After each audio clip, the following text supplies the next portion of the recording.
অনেক দিন পরে আজকে একটা রান্নার ভিডিও আমি দিচ্ছি। তো আমাদের বাড়ি আজকে পাবদা মাছ এনেছে। আমি পাবদা মাছটা কিভাবে রান্না করে এটা তোমাদের সাথে শেয়ার। পেঁয়াজ রসুন দেবো না, আদা বাটা দিয়েই করবো। তো বন্ধুরা তোমরা দেখতে থাকো।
ভাজা, আর এখানে হচ্ছে কচু শাক, আর এখানে হচ্ছে যে পাবদা মাছের ঝোলটা তোমাদের সাথে শেয়ার করেছি সেটা।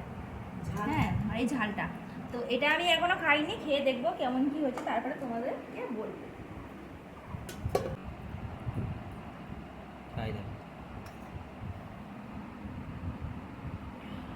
খাও, শুধু খাও, ওটা শুধু খাও, শুধু খাও।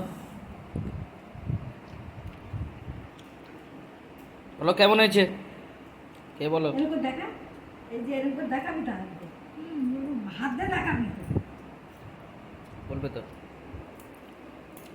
যেরকম ঝাল হয় মাছের ঝালে সেরকমই হয়েছে, নর্মালি হয়েছে, তো ভালো হয়েছে সেটা। আর আমি করেছি, আমি কিছু বলবো না, সবাইকে দেখাও। সবাই ভালো বলেছে হয়েছে, ভালো। ওই না, আমি খাই না। ওকে, হেভি হয়েছে, ভালো হয়েছে।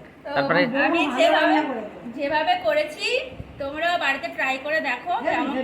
তো মানে আমার খুব ভালো লেগেছে। পেঁয়াজ রসুনের থেকে লাগবে না, এই হলি পেঁয়াজ রসুনের থেকে আমার এই ঝালটা এরকম ভাবে ভালো লেগেছে। মাংস লাগবে না, এই দিয়ে খাওয়া হয়ে যাবে। এই ঝালটা নিরামিষ।